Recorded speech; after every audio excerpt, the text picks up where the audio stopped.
Hey, what's up, everybody? It's Charles, and welcome you guys to another episode of the Dreamerspro Show, where we cover everything from sports, hot topics, classic debates, entertainment, and where we give you guys a fresh perspective on things and how we see them. We all know two things about Shaquille O'Neal.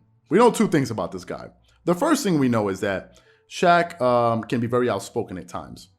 He can be very outspoken at times, and sometimes he'll have back and forth spats with various people in media. But Shaq is going to say what he thinks, right? And he's not afraid to do it. He's like 100 feet tall, right? Like Shaq is a pretty big dude. And the other thing we know about Shaq is that he's a former Laker, and he's not just being a former Laker. He's one of their all-time greatest players, and that means he has, to use his terminology, G14 classification, which basically means he can speak on big boy problems. That's basically what it is. That's basically what he's saying. He's like, I'm qualified to speak about these things because I've been there before, and I'm an accomplished player. I'm a top 75 player, 4-time NBA champion, one of the 10 greatest scorers in NBA history. Shaquille O'Neal. I mean, he has the clearance to say that, and that is exactly what he did. As y'all know, the Lakers season right now is turning into it has turned into a train wreck. Right, the entire season is. I mean, it's just like it's like one hit after the other. It's like every night. It's like, how low can you go? How low can you go? It's like, you know, what is it?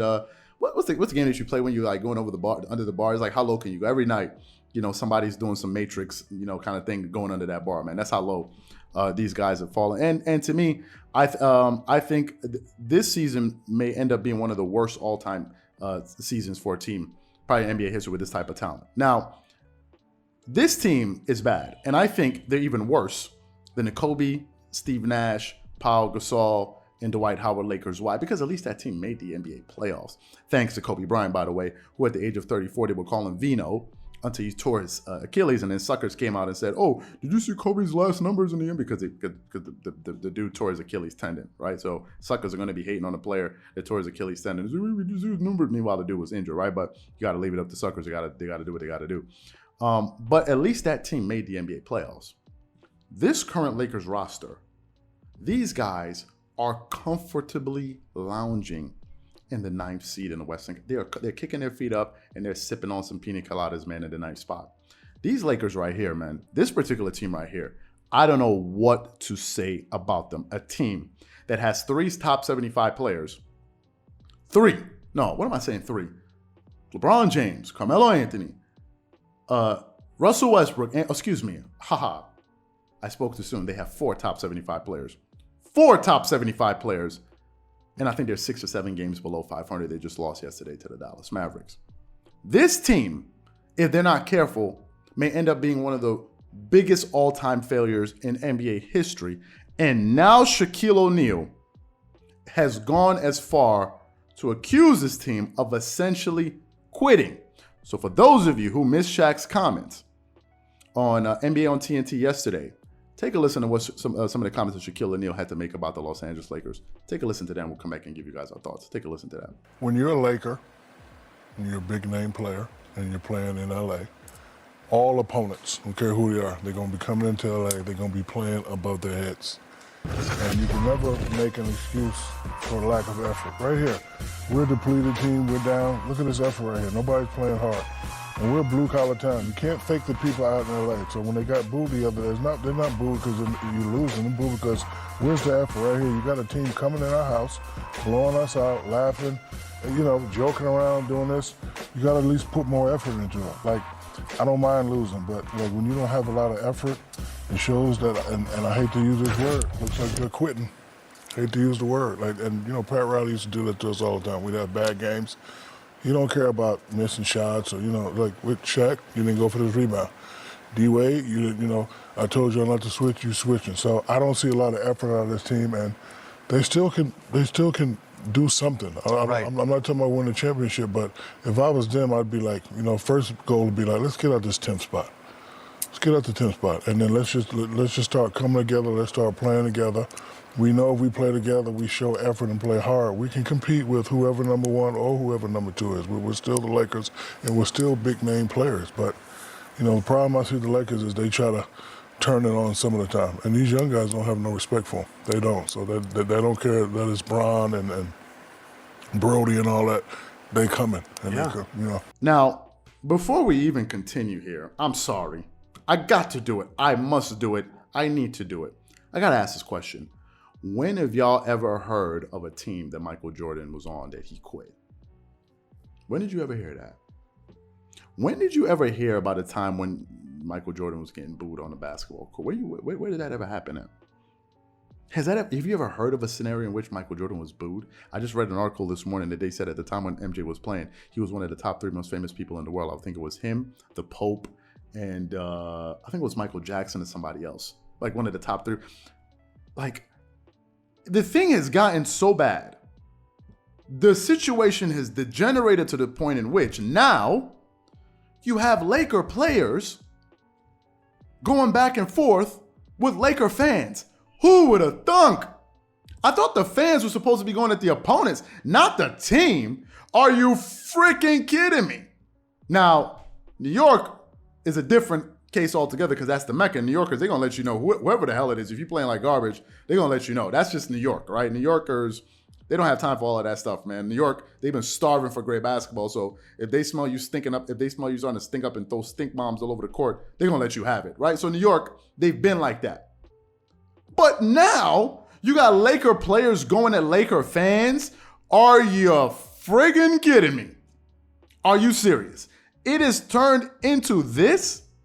Listen, if this team doesn't make the playoffs, this is going to be one of the greatest one of the biggest failures in NBA history, in all-time NBA history. I'm sorry. There's no way you're going to be able to sweep it under the rug. They got all of these top 75 players going into the season. This team was pegged to be the favorites to come out of the Western Conference. Now it looks as if this team may not even make the playoffs. Are you freaking kidding me? It is an embarrassment that the Los Angeles Clippers, without Kawhi Leonard and Paul George, have a higher standing in the Western Conference than the Lakers. There is no excuse for this. You people have no excuse. There's none. They are clearly the more talented team. Clearly. And the Clippers have a better record than the bleeping Lakers. Are you freaking kidding me? The Clippers don't even have one all-star on their not one. And somehow, some way, they're finding ways to win games. Let me tell you where I think this thing is heading. Okay, because this season is coming to a conclusion quickly. Let me tell you where I think this thing is heading. I think the Lakers are heading towards a rebuild, whether they like it or not. The Lakers are heading towards a rebuild. Here's what I believe is going to happen. It probably needs to happen. I think at the end of the season, the Lakers have 2 options. You can either trade LeBron or trade Anthony Davis. You can't trade Russell Westbrook, number one, because of his salary. This guy's slated to make $50 million last year, and I don't know what team is going to want him. So I think you're going to be pretty hard-pressed to trade Russell Westbrook. You either trade LeBron or you trade Anthony Davis. Now, Anthony Davis would probably be the more suitable candidate because he's a younger star, and you could probably be able to get the most out of him over time. LeBron will most likely retire, right? So I think the Lakers probably going to end up holding on to LeBron James, and they're probably going to trade Anthony Davis. Anthony Davis is the player that needs to go. I'm sorry. Because some of you guys say, well, Anthony Davis, even when he was there, he wasn't there. Even when he was playing, he wasn't really making that much of a difference. And I think what's going to happen is the Lakers will probably need to trade Anthony Davis, get another player, and then start looking towards the future. If they don't do it, this situation will not improve for a few reasons. Number one, this team is a horrendous defensive team. They're terrible. They're giving up more points on average to opponents than they're scoring per game. Just go look at their season averages. That's number one. Number two, they're already old, and next year they're going to be a year older. And I don't see how this team that's already old is going to get better a year later from now. I just don't see how it's going to happen. To me, the future doesn't look bright, in my personal opinion, and if I'm going to be honest with you, I don't think this thing was worth it. I don't think it was worth it. I want to juxtapose another scenario that the Lakers were in not too long ago. The Lakers, essentially what they did was they gutted their entire future to get LeBron, Russell Westbrook, and Anthony Davis. What did that amount to? It amounted to one Bubblicious championship that some people believe to be as Bubblicious. Some people believe is legitimate. Others think that, hey, how can this be a championship when you're facing the Miami Heat in the NBA Finals without a Goran Dragic? Like, come on, like it was just, come on. Like, are you freaking kidding? Was that even a contest? But then again, some of these twerkers are going to twerk it up all over the place. Who did Jordan face in the finals? And they're going to conveniently leave that out. Oh boy, you twerkers are good. Y'all really know how to twerk it up all over the place. Anyway, some people feel that about that. But essentially, in this 4-year stretch, here's what's happened with the Lakers. They missed the playoffs the first year. The second year, I think they made the NBA Finals and won the championship. Last year, they made the playoffs and got bounced in round 1. And this year, they most likely won't make the playoffs. For one ring, for one Bubblicious ring. If you think about when the Lakers pulled off the trade for Pau Gasol, when they traded away Kwame Brown and some other pieces, what happened? That very year, they went to the NBA championship. They went to the finals in 2001. They won the final, 2008. They won it in 2009. They won it in 2010. So they went to the NBA championship 3 straight seasons. And then they went to the playoffs 6 straight years. The last time I think the Lakers were in the playoffs up until that point was 2013. That's when Kobe tore his Achilles. You got a 6-year playoff run and 2 NBA championships and 3 finals appearances, not to mention all the money you're going to make in the finals, even if you win or you lose, with those suites tickets and all the jersey sales and all of that different things. Hasn't been worth it. For one championship that some people don't even consider to be legitimate, it hasn't been worth it.